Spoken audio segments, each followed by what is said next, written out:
Tudo bem aí, galera? Quem fala é Carlos Toledo e eu tô fazendo este experimento que é um vídeo para tentar fazer de repente até um canal no YouTube, seguindo o pedido de alguns de vocês. Na verdade, alguns droneiros me pediram, após ler alguns dos textos que eu escrevi, que eu transformasse meus textos em vídeo. Principalmente porque a moçada tem preguiça de ler texto de mais de 5 linhas, né? Então vai aqui a minha tentativa, aproveitando que eu passo mais ou menos 2 horas por dia no carro. Se der certo isso aqui, eu posso continuar, né, trabalhando um vídeo por dia, um vídeo por semana, de acordo com a demanda de vocês, o interesse de vocês e a minha capacidade de inventar, falar sobre alguma besteira. Eu perguntei para algumas pessoas qual deveria ser o primeiro tema a abordar aqui no carro e me pediram Q500 da Yoneck versus DJI Phantom 3, ou o Typhoon da Yoneck contra o P4 da DJI.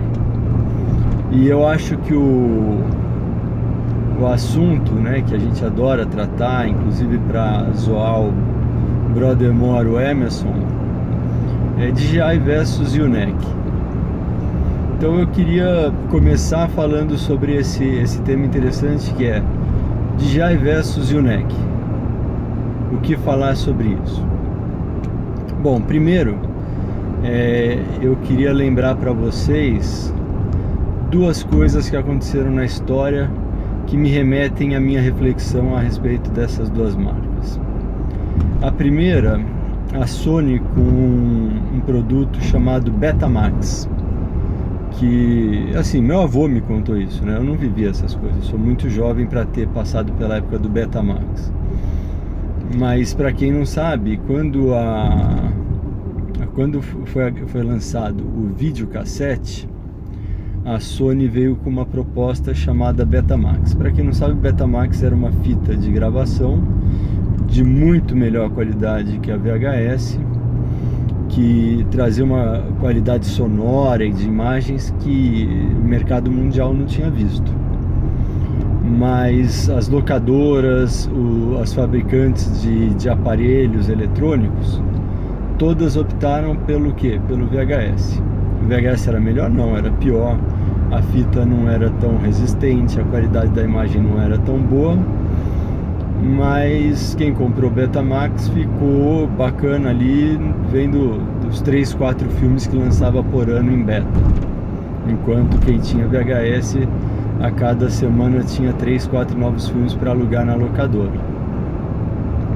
E o outro exemplo importante nesse cenário, por acaso no mesmo tipo de tecnologia, a Sony apostou no Blu-ray e a Microsoft e outras empresas no HD DVD, que era um DVD de alta definição.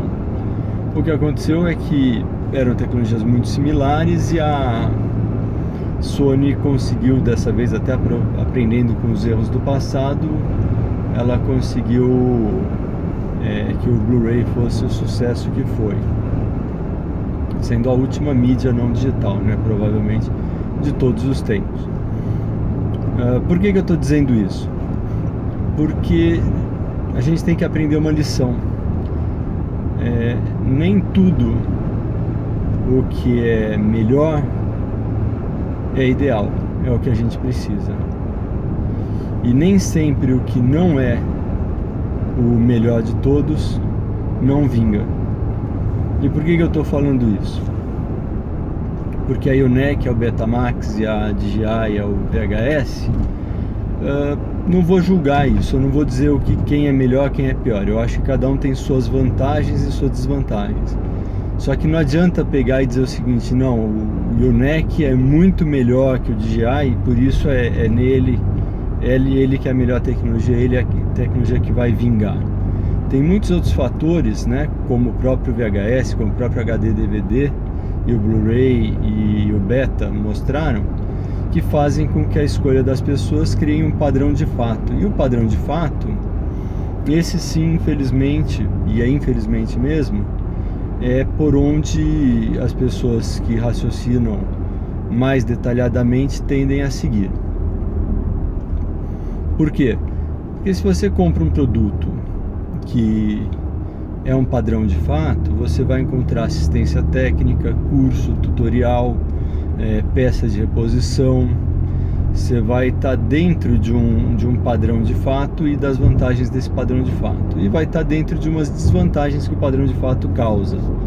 Quais são essas desvantagens? A primeira desvantagem é o fato de que você não vai conseguir fazer nada muito diferente do que todo mundo está fazendo. Quer dizer, você não vai... E aí eu vou entrar já no detalhe. Por exemplo, você tem um Phantom 3. O Phantom 3 é uma máquina excelente, mas se você for voar um Phantom 3, você vai estar num lugar comum de 2.000 outros usuários na tua cidade que também já tem Phantom 3 e fazem a mesma filmagem.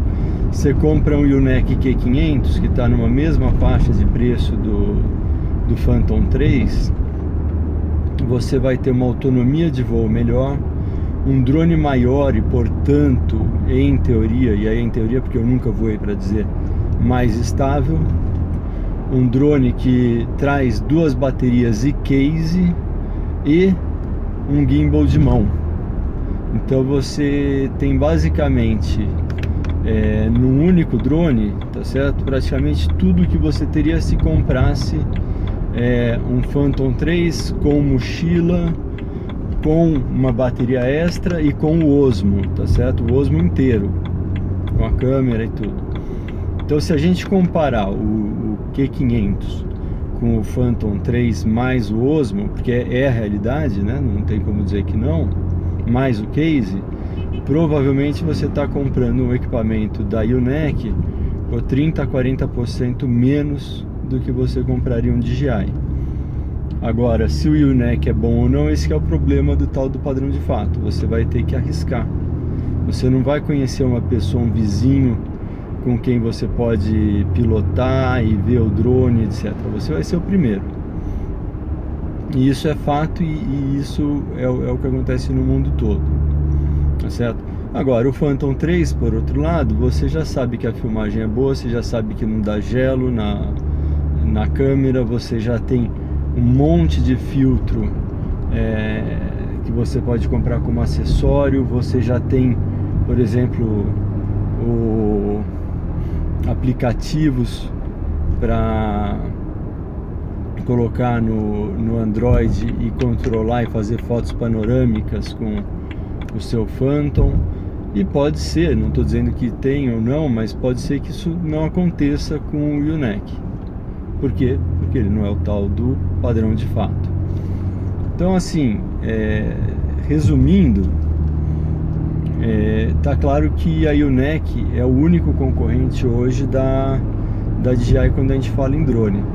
Eu não vejo Walkera, não vejo 3D Robotics, muito menos eu vou chamar de pimpona da GoPro aparecer com drone. A verdade é que a DJI, quando lançou o Phantom 3, ela criou um buraco no mercado muito difícil de você seguir. Você não tem como encontrar hoje um drone que não seja da Yuneec que tenha condições de competir em preço, em feature com a DJI, com o Phantom 3. E o Phantom 4 aparentemente está seguindo exatamente esse mesmo caminho.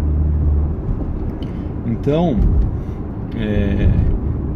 não ter concorrência nenhuma é uma desgraça. E por isso eu tenho que dizer para você, eu torço muito para que a Yuneec seja o concorrente que a gente precisa que seja para derrubar até um pouco dessa pompa da DJI. Mas nesse momento a verdade é que não está sendo. O mercado está dizendo que não é. Eu estou dizendo que deveria ser, porque o Q500 realmente é mais máquina que o Phantom 3 em termos de features e não vende nem 1/20 do que vende o Phantom 3. Falando um pouco do Typhoon, né, versus o Phantom 4, o Typhoon a Yuneec fez uma estratégia diferente do Q500. O Q500 ela pegou um drone parecido com o Phantom, deixou ele maior, mais encorpado e colocou um monte de coisa junto, tá certo? Quer dizer, você tem bateria extra, você já tem o controle com a tela, embora seja uma tela mal posicionada e eu particularmente achei horrível a solução do controle do Q500, mas você não precisa ter um iPad, não precisa se preocupar em delay de vídeo e etc, etc, etc. Já no Typhon, o que eles fizeram? Eles, em vez de colocar gimbal de mão, colocar bateria extra, case, etc, eles falaram assim, não, eu vou brigar com features tecnológicas e não com acessórios. Então você tem no Yuneec 6 motores, você tem uma capacidade de bloquear um motor e ainda assim o drone continuar no ar sem cair, quer dizer, você pode perder o motor inteiro, uma ESC inteira, e o seu drone vai estar seguro. Você tem uma câmera que gira 360 graus e tem sensor de distância como o Phantom 4. Eu estou chamando de como no caso do Typhon top de linha, que já vem com aquele sensor da Intel e custa quase o dobro do Phantom 3, 60% a mais que o Phantom 4. Esse drone que tem tudo isso realmente é um drone espetacular. Não tem algumas features que o Phantom 4 tem, o Follow Me por imagem, essas coisas, mas ele vai conseguir desviar de obstáculo. O outro que desvia por sonar, eu diria o seguinte, é legal ter, mas quem é que vai ter coragem de arriscar colocar um sonar que na verdade vai conseguir detectar bem objetos muito sólidos a 2, 3 metros de distância à prova? Eu não colocaria, ainda mais um drone de $2.000, a gente está falando de quase R$8.000 sem imposto aqui no Brasil, né?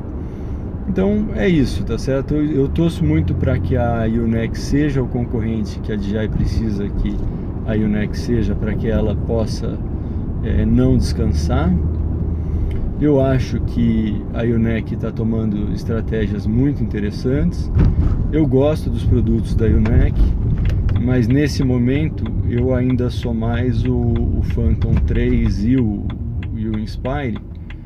Aí o Inspire com toda a questão de custo dele, porque eu considero que o padrão de fato me traz vantagens pessoais e para profissionais que eles precisam, uma peça de reposição, um conserto, uma assistência técnica local e assim, pessoas que tiram dúvidas com um pouco maior conhecimento do produto, conhecimento prático. Então é isso, pessoal, esse é o primeiro. Se vocês gostarem e tirarem pouco sarro de mim, né, dessa postura ridícula aqui de dirigir e falar, é o primeiro de alguns, espero que seja de muitos.